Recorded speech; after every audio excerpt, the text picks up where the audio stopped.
എന്നുള്ളതാണ് കേരളത്തിന്റെ ഗതികേട് എന്ന് പറയുന്നത്. ഏറ്റവും ചെറിയ കാര്യങ്ങൾ, കേന്ദ്ര സർക്കാർ നൽകുന്ന ഫണ്ടുകൾ, ഇതെല്ലാം തന്റേതാണ് എന്ന് പറഞ്ഞ് പെരുപ്പിച്ചു കാണിക്കുന്ന കേരളം യഥാർത്ഥത്തിൽ ഭരിക്കുന്നത് പിണറായി വിജയനല്ല, മറിച്ച് കേരളം ഭരിക്കുന്നത് PR ഏജൻസികളാണ് എന്നുള്ളതാണ് യാഥാർത്ഥ്യം. പിണറായി വിജയന്റെ പേര് മാറ്റി PR വിജയൻ എന്നിടണം.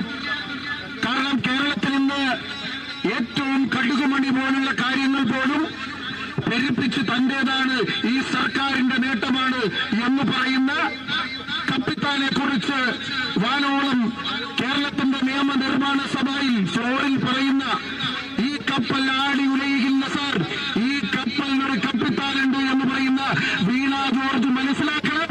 ആ കപ്പൽ മുങ്ങി എന്നുള്ളത് മാത്രമല്ല, ആ കപ്പലിലെ എല്ലാവരും ഇന്ന് മുങ്ങി താഴ്ന്നുകൊണ്ടിരിക്കുക. ഞങ്ങൾ കേരളത്തിന്റെ ബഹുമാന്യനായ മുഖ്യമന്ത്രി വിദേശത്ത് ചികിത്സയിൽ പോകുന്നെന്നുള്ള എതിർപ്പ് പ്രകടിപ്പിക്കുന്നില്ല.